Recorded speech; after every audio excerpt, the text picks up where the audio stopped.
Let us greet our fighters! Scarlet Krigs, accused of thievery and mass murder! And on the other side of the pitch, we have experienced arena fighter Tristan Dexwaba! Are you ready? Fight!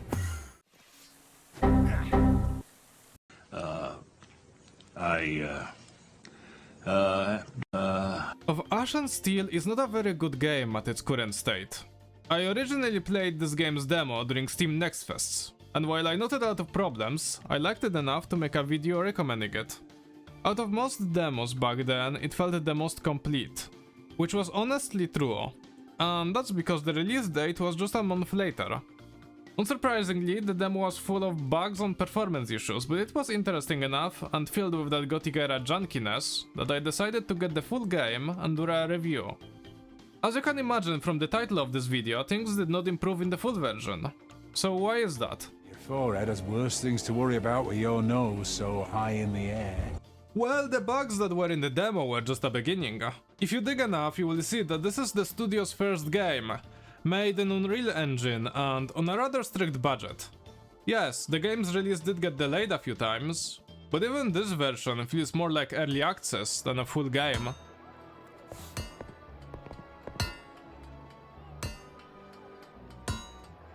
In terms of bugginess, the more I played, the worse it gets. I had quest NPCs just go disappear after I loaded a save. Oh fuck! What bullshit is this? Load. I'm not losing 50 gold for this.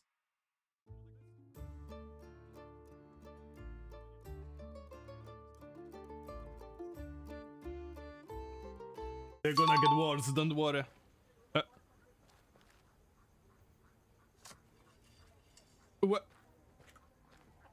Where's the Ranta?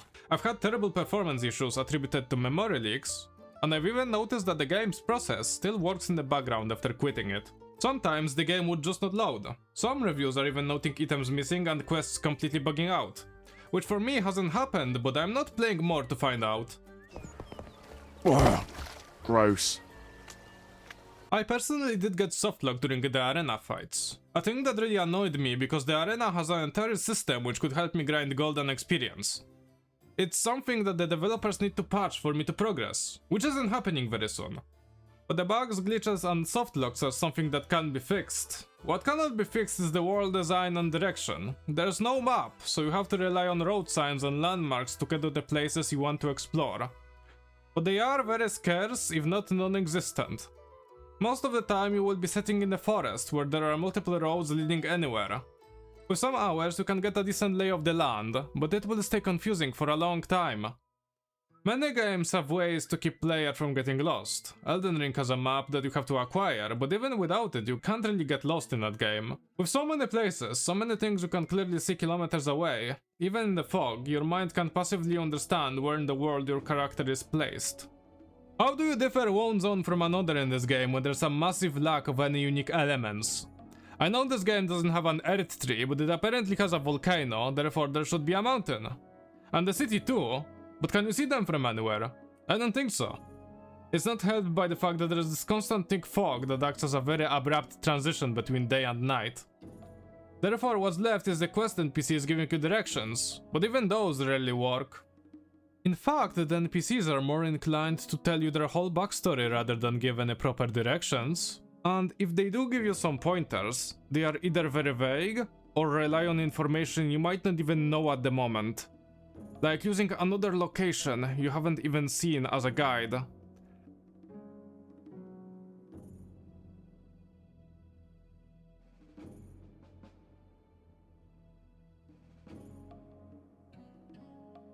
It's as if the writers read some articles on world building and decided to give every NPC some banter backstory. And that just becomes exhaustingly annoying. Compare it to Gothic 2, we find an NPC called Regis sitting on a bench. He does say where he's come from, but he also tells the story of how he went into a fight and had to pay a fine for it. This isn't just exposition for exposition's sake, because it also shows how the crime system works, and will give you some information about other NPCs with a hidden payoff. If you beat Valentino, the character Regis beat up, and come back to tell him about it, he will give you a ring with a promise that you should give it to another person that does the same. Which, if you wander long enough, you will hear about. Valentino was unable to pay his bar tab last night. He was blathering something about having been robbed and paying me later. I was really. And what did you do? Well, I gave him a good thrashing. What else? Here, take this ring. What? Oh, I don't understand. It used to belong to Valentino. You're welcome to pass it on to the next person who tans his hide.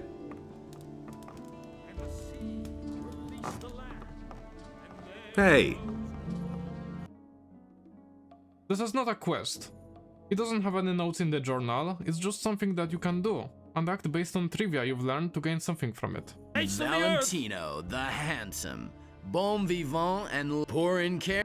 I've played about 15 hours of this game at the time of this review, and I've experienced the city of Greyshaft, which in terms of design is one of the worst video game cities I've ever experienced.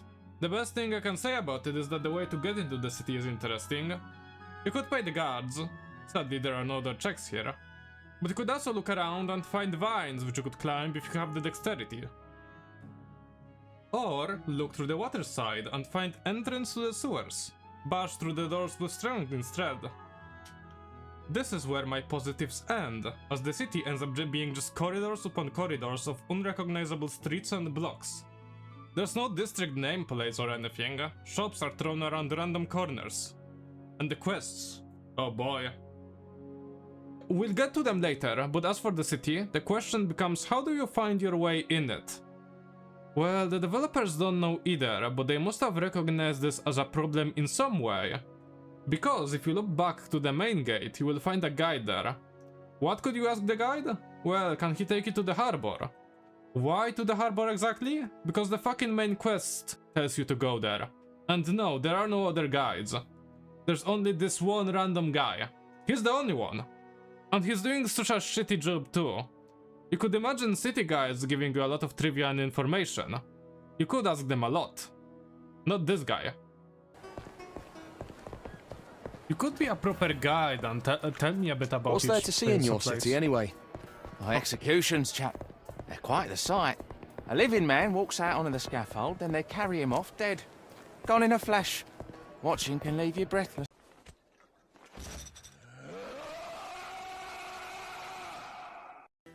His job is not to guide you in any way, shape or form.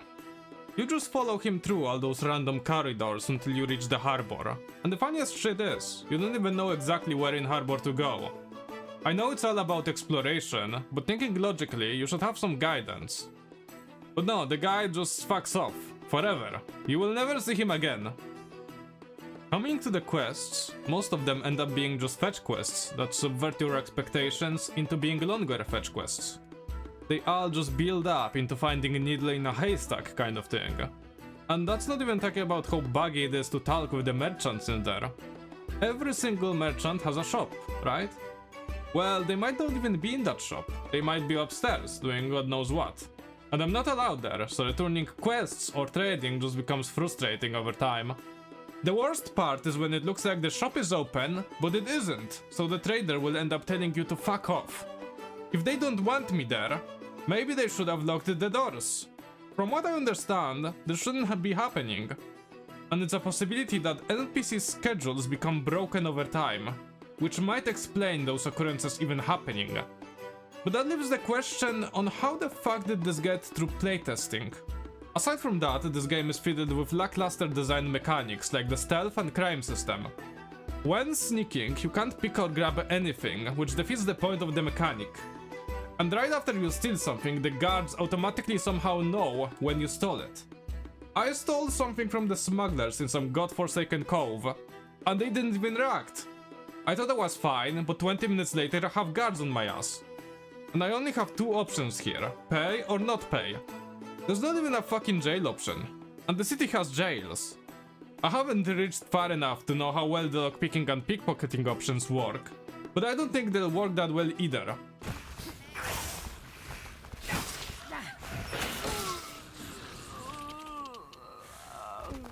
As a proper gothic-like, the core of this game is good. However, untypically for that subgenre, there's no map. But that makes no sense either, because the main character is a fucking cartographer. A fact which he will remind every single NPC that asks for it. You do? Well, I'm a cartographer. Frame topography. Hey? I said, I'm a cartographer. Really, to be honest, I'm a cartographer. He was specifically on this journey because he makes fucking maps. And should know the terrain. However, after intro, the game just pretends he's a blank slate. There are games that use cartography as an actual skill, you know, a mechanic that player has to actively interact with. The most Tristan gets is a compass, so at least he knows north from south. But I don't think developers knew exactly what it means to be a cartographer. And they needed some kind of excuse to get Tristan on this adventure.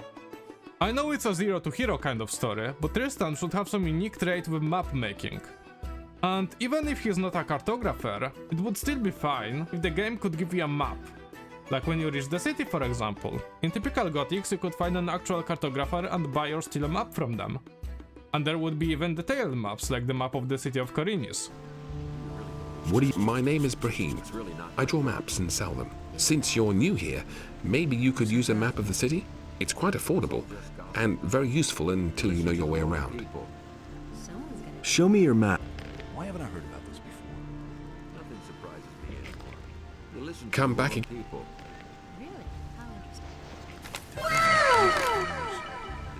Which that city doesn't even need, because it's so dense and filled with landmarks that it will always recognize where you are. Greyshaft has some of that, but it ends up being mostly corridors.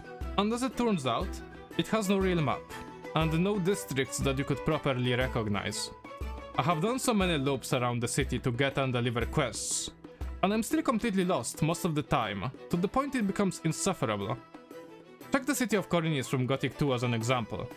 Say I've done a quest, and I'm on the marketplace, and I want to return to the merchant street. Well, I will have to pass the barracks, the gallows, and turn left, then go through the tunnel which has one of the master craftsmen in it. And you're there. But say you got lost on the way. Would you imagine there exist signs that point to certain parts of the city? Still somehow lost? Strange, but there's one other pointer. You could ask random citizens for directions. Hey, You are now? Where do you want to go? And Beliar spoke to another creature, but Where's the Adanos brought forth marketplace? the tide, When you're and in front of the creature was temple, washed from the go up face to of the left earth. and along the city wall. This will take you to the marketplace. A 25 years old game, and even with hiccups, it makes absolute certainty you're not lost there. Sorry, next gen game, things are hard to figure out. Especially when you want to just copy a genre, which supposedly makes sure not to hold your hand. It could still work if the Ash&Steel characters gave you good directions, but they don't. The objective to find the 3 hunters notes to go east. Well, I got the compass, I exit the city and go east. I don't find them. Why? Well, turns out I'm supposed to leave the city on the west side and then travel through the road and go east. This isn't limited to only that quest. NPCs don't give you any directions to other districts like they could in Gothic, nor do they give you directions to other characters in their quests. For an example, I met this NPC during the night, when the whole city was foggy. He told me to go with him and collect some packages. During that time we get jumped. And every single time he would practically kill the enemies in one hit. I thought I was supposed to be the bodyguard here, but anyway, after a certain point, he tells me to collect the last package. He does give me directions to it pretty well, so I find it. Problem is, he didn't tell me where to find him. It's not in my journal, and he didn't say anything, so what exactly am I supposed to do? This isn't limited to this quest either, as many of them give barely any proper directions, and there's quite a few that just repeat themselves, like stopping the bugs. It's just badly designed, and I have no idea if they might have given playtesters any marks on where to go, but that should have been improved very early in the game's development. I mean, let's look at how Gothic 2 does directions on quests. It's a very fair comparison. 25 years old game to a new one that supposedly wants the same experience. The base core of no guidance or hand holding. Well, upon reaching the city of Korinis, there's a very big chance you will be coming in through the first gate from the main road. You will end up in a district where all the master craftsmen are. Disregarding Lothar, who will give you a massive info dump, one of the first NPCs you meet will be Rupert, who will tell you about how to get into Upper District and who could help you with that. Turns out his master Matteo is one of the respectable craftsmen, so you go to him. And since he's also a trader, you can buy armor from him for a pretty hefty sum. But the most importantly, he's influential and can help you. So he gives you a quest to get money from another character that owes him. And the obvious question is asked. I'll let you know. Where can I find... Like I said, she's the carpenter's niece. His house is down the street, the last house on the right before the smithy. So you have two pieces of information. One, she's related to another tradesman, and two, is living in his house. Even if you somehow forgot house directions, you can't forget about the carpenter who works in front of it. It's not like you're looking far. This might as well be a literal stone throw away. When finding Grita, you have a lot of options, and depending on the choices, you can get a lot of characters angry at you. But the most important thing is, this quest doesn't require you to move through half the city. It's the interaction itself which is interesting, and it also acts as a small opening to getting your bearings in new environment. And? Did she call? None to speak? Good. Here's another example just to hammer the point. Going a bit into one of the alleys in the lower city district, you meet Alvin, who is pretty pissed off. Turns out one of the neighbors is annoying him with all the hammering. From talking to Alvin, you can learn an important piece of information. Beating people up in the lower city is allowed, and you will not have to pay a fine for it. With that knowledge, you can test it out on Phelan, who you don't get directions to, but if you use logic, a very rare skill these days, a man who is hammering stuff should be nearby. Nothing surprises me anymore. And yeah, you can find him right behind Alvin's hut. Makes fucking sense, doesn't it? Anyway, you can beat him up and tell him to piss off. Or you can break the quest like me, because I not only beat Phelan up, I stuck a dagger into his ass and killed him. So when I got to Alvin to tell him about it, the quest script broke. The first half of the dialogue activated, but it didn't have a check for dead Phelan. So the quest got softlocked in my journal forever. This is the first time this happened to me for this quest. But it didn't matter so much, because I did a save just before, and it was like 20 seconds walk to fix it. See? If not a cool quest, design-wise at least it showcases something. The most interesting quest in Ash&Steel was one of the first ones in the ruined village. I went with a guy to grab a few bags, and then got locked inside a house. Showcasing some object movement tech to get out, I catch him later with a decision on what to do with him. My decision paid off, somewhat, because next time I meet him, I got teleported into a random camp without having a choice to refuse. Here, as promised. What? Comparably, if you can't do directions properly, then just give the player that goddamn map. Kingdom Come Deliverance does that, and it has a much better design locations than this game. As you can imagine at the moment, I haven't beaten this game yet. I would really want to, but I can't do that anymore. I would like to say that I got softlocked by a bug like many others in the game's reviews, but the truth is, the performance and stutters were too horrible for me to continue playing. The game has a lot of graphical pop-ins, and the stutters so strong they just give me a literal headache. I will say that I got as far as the Free Hunters camp after lots of strolling and looking around. I just decided to end it there. The idea is to make a second part of this review when it's ironed out, and I can experience it properly. Aside from stutters, the performance is terrible. I'll flash you my PC specifications on the screen. With this kind of setup, which is above recommended on the Steam store, I got about 40 to 50 FPS. With about 100% GPU utilization at balance DLSS preset. With graphical settings that don't really matter, because the game will chug at this frame rate no matter the options. And probably even worse if you try changing them in-game. So it's not looking very good. I know graphically the game holds up, especially when you look at general environment, but this is a very low bar for an Unreal Engine game. Looking at the character faces, you can see where the cost cutting went. With their off-putting facial animations, badly placed and desynced hair, the characters end up looking bald and uncanny most of the time. Audio of the game is actually decent. From the forest environment to the city, it all feels lively.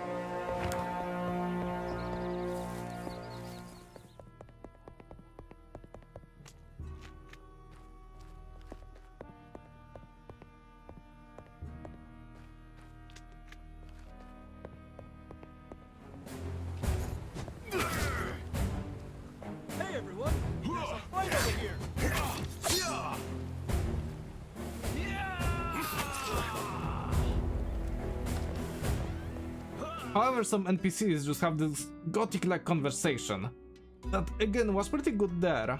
However, they missed the mark on why they worked. In Greyshaft, they have full sentences talking about random things, and it just becomes infuriating to hear them speak after a while. I mean, they have conversation that they would like to get out of the city and live on a farm. Aside from that, dialogue was wrongly cut. There are literal double takes recorded and voiced. That may well be. But every dog around here... Oh, I keep doing that. That may well be. But every dog around knows that getting in their way only ends badly. Kurt, their leader... That was the makes voice sure of actor that. messing up the line and they left it in.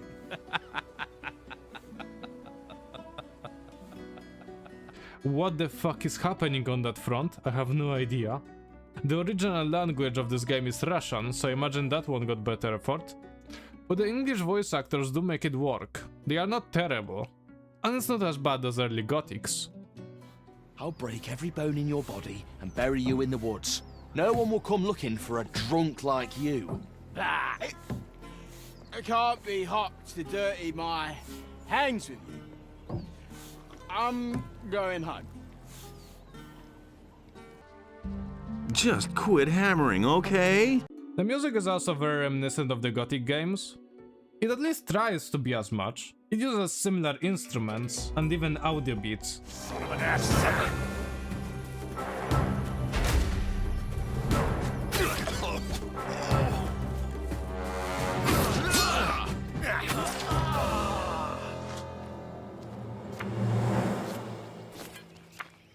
From what tracks I've heard, I actually like them. Maybe aside that, it should do more than just copy Gothic vibes. There's already Gothic remake which will hit those notes much better. Especially considering they got Rosencrantz on board. For the good side, I think the combat works well enough. I made a short talking about it when I played through Arena demo, and I consider it pretty playable on that front. I play on the highest difficulty, which as notes seem to make, is intended by the developers. I consider that a mistake, but I can't really lower it after starting the game.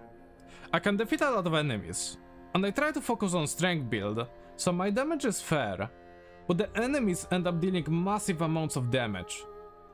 Still, the combat is rather exploitable. With just shielding my sword, I can eat my food and drink, and enemies will just strut along without catching up.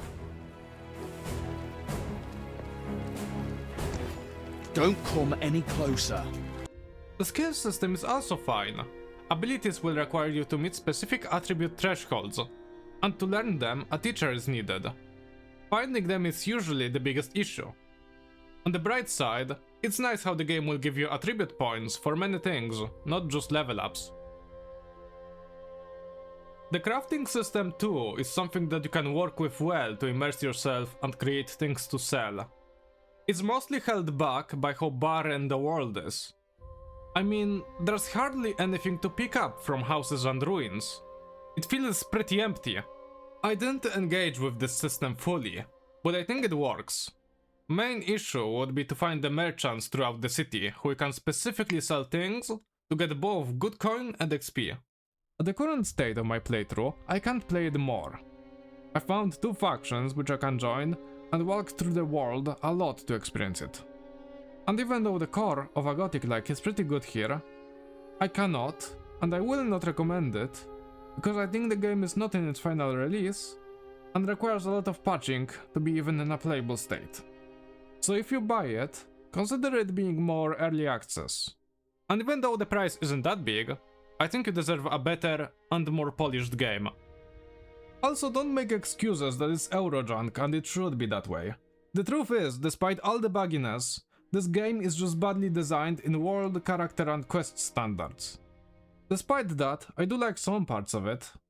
I think Greyshaft has a bit of charm, so if the developers will put a lot of effort to really fix it, then I will do second review. If not, well, tough luck. And I told you so.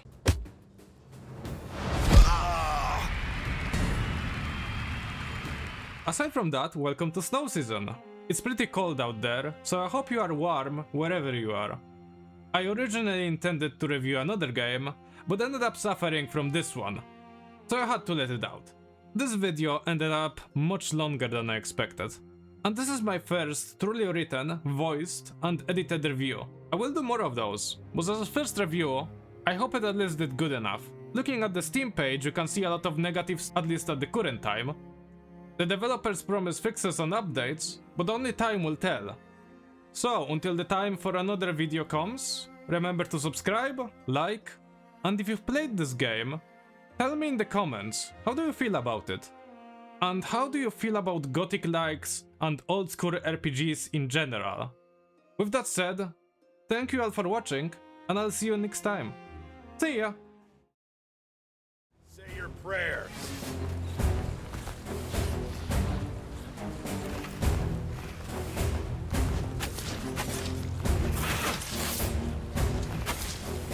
It's too dangerous around here.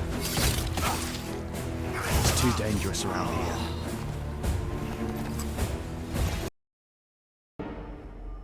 Hello there. Just quit hammering, okay?